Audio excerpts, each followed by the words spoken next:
Gracing the cover of Revista Barça, FC Barca's official magazine, was the title Dream Team, with 14 of the under-22 players in the first team picture. This group was put together year by year and piece by piece, from scouting from South America to Central Europe, obviously in Spain, and to Barca's own backyard in Catalonia. Of the group, 10 of the 14 were raised in Barcelona's fabled La Masia, with Ron Araujo joining up with Barça B before he entered the first team picture.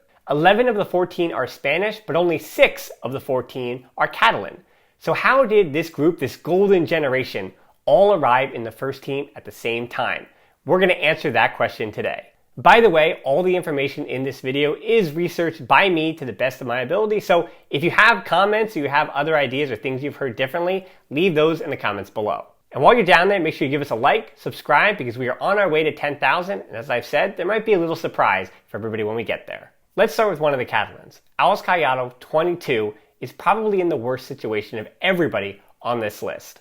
After his loan to Sheffield United fell through at the last minute, he was left without a club, having not been registered for the first team or Barça B. That puts him in a tough position. I thought he was the best player in the third division last year, and it's not great to not play in a pivotal season when a player is usually making the jump to first team football. It's a tough pill to swallow. But that unpleasantness aside, his quick backstory: he was born in Sabadell and played at both Gimnàstic Mercantil and Espanyol before moving to La Masia in July of 2021. He made his Barça B debut 6 years later in 2018, and that's where things have stalled. Hopefully he still gets a chance to show what he's got. Alright, Catalan number 2, Alejandro Balde. He was born in Barcelona to a father from Guinea-Bissau and a Dominican mother. As reported by Albert Rouge, Balde began his footballing journey at the age of 4 when older brother Eddie was playing for FC Sant Martí Condal and the team needed an extra player. Alex filled in and was hooked. He began playing with CE Sant Gabriel by the age of 6 as a forward, scoring plenty of goals, and that got him a move to Espanyol's academy, just like Collado. And also like Collado, who was a few years older, Balde arrived at La Masia in 2011. Since then, he's obviously been converted to an outside back and has recovered from quite a few injuries in the academy to make his debut for the first team, unfortunately getting injured again. Now that he's in the first team dynamic though, I expect him to stay there. Maybe a bit of polishing this year with Barça B once Jordi Alba comes back fully healthy and starts soaking up those minutes, but I don't want to see Balde go down back to Barça B full time. But to create this list of talent, Barcelona couldn't rely on just their backyard. They had to also do some scouting in Central Europe. On to Austria we go with Yusuf Demir. Demir came from Rapid Vienna, the 18-year-old Austrian born in Vienna, and began his football career at the age of 7 with local side First Vienna FC. 3 years later in 2013, he joined Rapid Vienna. While he got some attention from major clubs after impressing at a U19 tournament in Germany, he signed his first professional contract in May of 2019 to remain in Vienna. With the signing of the contract, it was right from the U18s into the first team, making his official debut in December of that year. Last season, he was a full-blown member of the first team. 32 matches, over 1,000 minutes, 9 goals, and 3 assists, plus a debut with the full Austrian national team. Judging by this trajectory and taking into account that he was brought for 500,000 euros on loan with that 10 million euro buy option, and he was intended to be playing for Barça B, now that he's in the first team dynamic, I do get the assumption that Barca will be paying that 10 million at the end of this season for him. And now it's on to Ansu Fati, and the first big thank you note that Barcelona should probably be sending to the region of Andalusia. Ansu Fati was born in Guinea-Bissau, with his family moving to Herrera, Seville while he was still in diapers. Soon after, his older brother Brahima was discovered by Sevilla and began playing for their youth teams. Ansu, meanwhile, started his career with Escuela de Fútbol Peloteros, Sevilla, and it was 3 years before the big Sevilla would bring the younger Fati over. Then in 2012, the brothers were brought to La Masia. Instead of playing with his age group with the Alavins Bays, he joined right to Alavin A to pair with Takefusa Kubo. While he scored 56 goals in 29 league games in his first season in Catalonia, playing as a forward and central and attacking midfielder, it wasn't smooth sailing for him.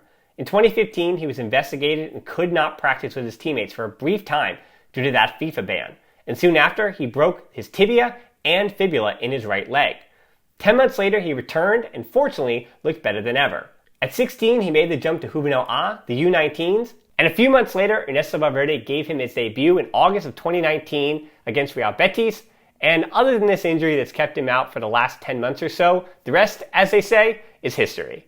Back to the older end of the spectrum, and back to Catalonia, is 22-year-old Riqui Puig, who, yes, while he does not play as much as most Culés would like him to, he's still on this list, and he's still, in theory, part of Barcelona's future. Born in Mata de Pera in Barcelona, about an hour northwest of the Camp Nou, his boyhood club was UFB Yapec Terrassa from ages of 9 through 14, the same place where Sergio Busquets was for about those same years. His father Carlos had played left back for Terrassa FC.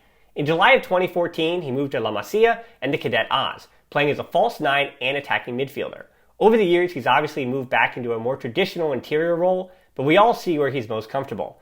I'll let the comments say their piece about Puig, but whether or not he's a starring attraction at the Camp Nou, I still think his future is around Catalonia, at least somewhere. Puig may have grown up a Barca fan in Catalonia, but Pedri grew up a Barca fan on the Canary Islands. The story of his grandfather's Peña is already pretty well known, but what's lesser known is that Pedro Gonzalez was actually born in Teguste, which is on the island of Tenerife, not Gran Canaria, where Las Palmas is located. He played for local side CF Juventud Laguna, the youth team of CD Laguna de Tenerife, who play in the Tercera division. Las Palmas scooped him up in 2018, and by the next summer at the age of 16, he signed a professional contract and was promoted to the first team by Pepe Mel. Barca had already been scouting him, because in July he signed the contract, in August he made his professional debut, and by September Barca had already swooped in and made him a Barca player to arrive the next summer, which he did, and we all know how that worked out. His predictable injuries, likely due to playing more than 50 games last season, may have Culés thinking about him less this season. But don't forget the incredible summer he had at the Euros, being the youngest player ever to play for Spain, not only play, but start for Spain in a major tournament. I think the best, obviously for the 18-year-old, is still to come. Maybe the reason why Culés are forgetting a little bit about Pedri, who's out injured, is because Gavi has exploded onto the scene in ways that we could have never expected. I mean, if I'm being honest, it's part of the reason why I made this video, because Barcelona somehow found another one, and one of those that I've been watching for a few years now. And while he was better than everybody he ever played against, usually at those youth levels, I can't believe that he's already this prepared for professional football. Okay, yeah, the Barca first team thing at 16, and the Spain thing this week at 17, but how did he get here? Pablo Paez Guerrero was born in Los Palacios y Vilafranca, just south of Seville. He got his start with Real Betis from a very early age, and while playing at the Infantil B level, swapped the green and white for Blaugrana. Unfortunately, that first season, Barca couldn't register him right away, and he had to wait until January to get things started. But as soon as he did, playing with Avenida A, the 11-year-old scored a goal and broke his nose. That story makes a lot of sense knowing what we all know now about Gavi's playing style. But that broken nose didn't derail him at all. In 2016, at the Liga Promises, he was insanely good, scoring 2 goals against Real Madrid in the semis and dominating Atletico Madrid in a 6-1 win. He worked his way up through the ranks, always playing above his age, including a debut with Cadet A, the U16s, as a 14-year-old. Now, since becoming the youngest player ever to debut for Spain, breaking an 85-year record, you get the sense that Gavi is going to be playing against older players for quite a few years now. Next up is the Dutch-born American Sergino Dest. Born in Almere in the Netherlands, to a Surinamese American father and Dutch mother, Dest got his start with local side Almere City in 2009, whose first team currently plays in the Dutch second division. After 3 years there playing as a winger, raise your hand if you're surprised by that information. Anyone? No? Well, he moved to Ajax's academy in 2012. During the 6 years at the Ajax academy, he switched to fullback, and this positional change gave him a chance to progress to young Ajax in 2018. A little aside, there are 220 players making up Ajax's 12 academy teams, so it's not a given that Dest was going to make the first team. Still, he debuted for young Ajax in October of 2018, which is still professional football due to playing in the second division, along with his hometown club. Less than a year later, in July of 2019, he made his first team debut against PSV in the 2019 Johan Cruyff Shield match. It was his first team title. Then you know the rest. Just over a year ago, Barca made the move for him.